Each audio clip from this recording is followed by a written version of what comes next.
Hello, class. I hope the audio caught up with me. We haven't had a chance to be introduced.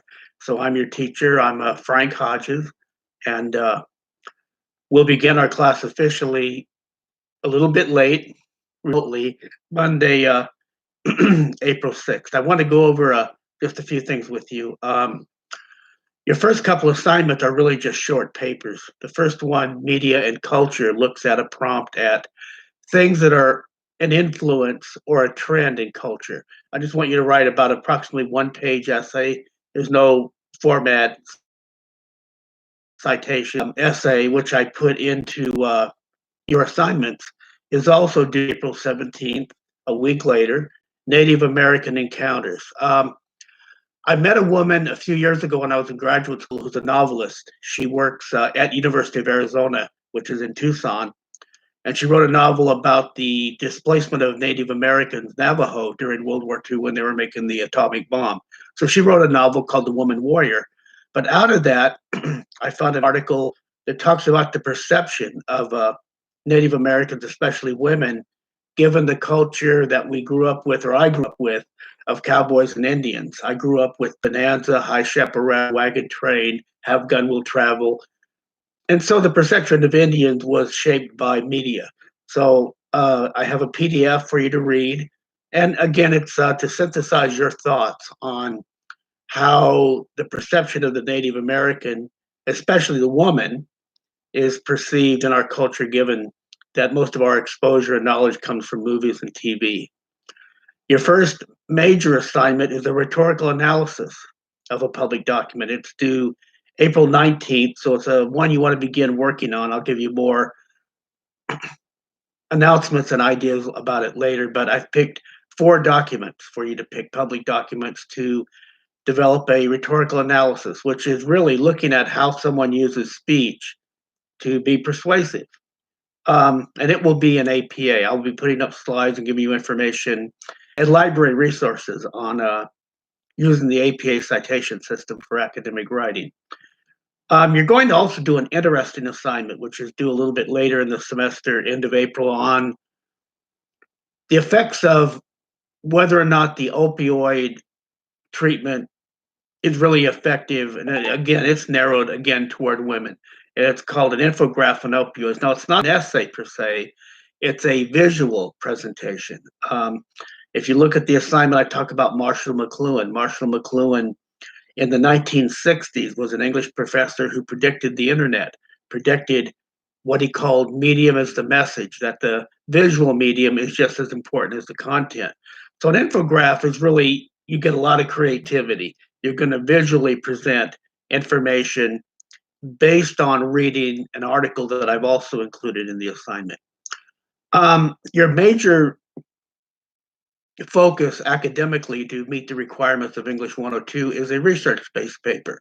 Ordinarily, we go to the library a couple times, and you're going to do your paper a little bit differently than you may have been used to, or the way many college students do. They write a paper, look for some sources, and desperately try to jam the sources into the paper. You're going to start by doing research on a topic, getting information, kind of defending a hypothesis, so to speak, like you do in science, and use that research to develop a research paper based on three topic areas, which again, you could look at in assignments. The three topic areas to choose a specific topic are: one, weather or climate change; or two, the coming effects or consequences in society of automation, AI, and the way they may affect us, society, and particularly the way AI is affecting jobs. I read an interesting article that 15 years ago,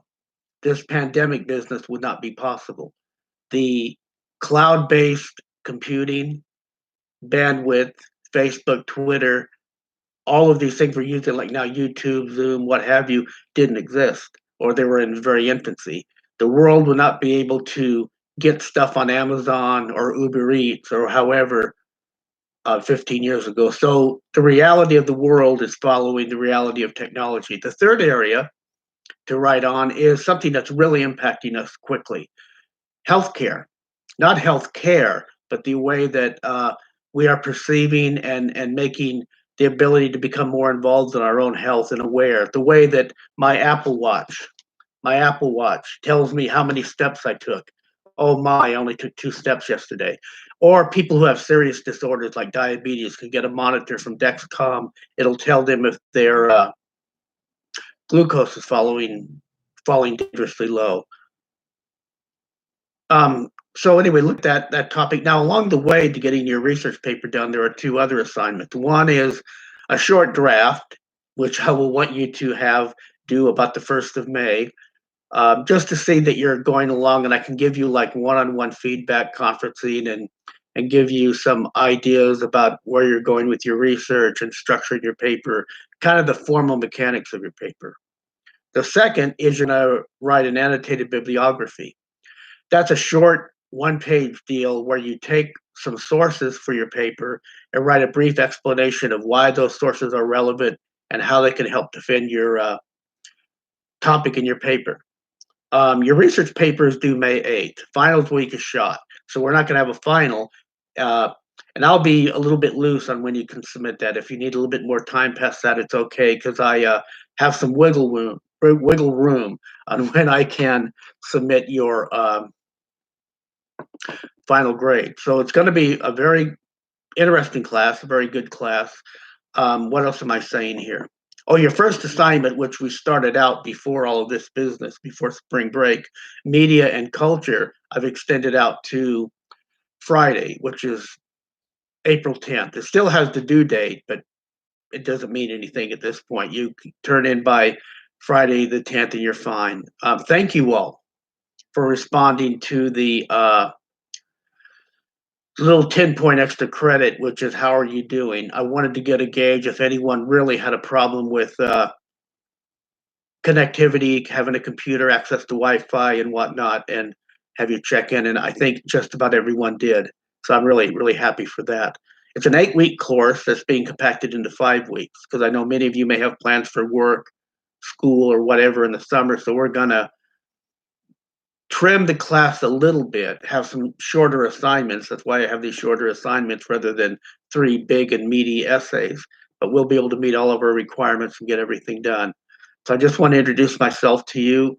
Don't hesitate to contact me through Canvas or email. There will also be a updated, revised, however you want to state it, syllabus, which will kind of update the original plan a little bit of what we're going to do. But basically, it's English 102. You're going to get all the outcomes and requirements of research, academic writing, synthesizing information. So it's going to be a great class. Again, don't hesitate to reach out to me. I'm not sure what we're going to do. I'll look at maybe having Zoom conferences where you can chime in if you want. They wouldn't be mandatory, of course, but we could have like discussion sessions on Zoom. And I will be posting these type of YouTube videos quite often, a bit. The reason is YouTube is low bandwidth. What I mean to say is I put it into a Word document you can click on in announcements, because if I embed it in Canvas, it's going to slow Canvas down. We don't want to do that. So I'm just embedding these short YouTube. So anyway, again, it'll be a great semester. You'll have a great class, and we'll all begin. I'll look at announcements, files where I put documents you're going to use, and those are all the things you'll need to have a semester. I'm going to sign off so I don't use too much video.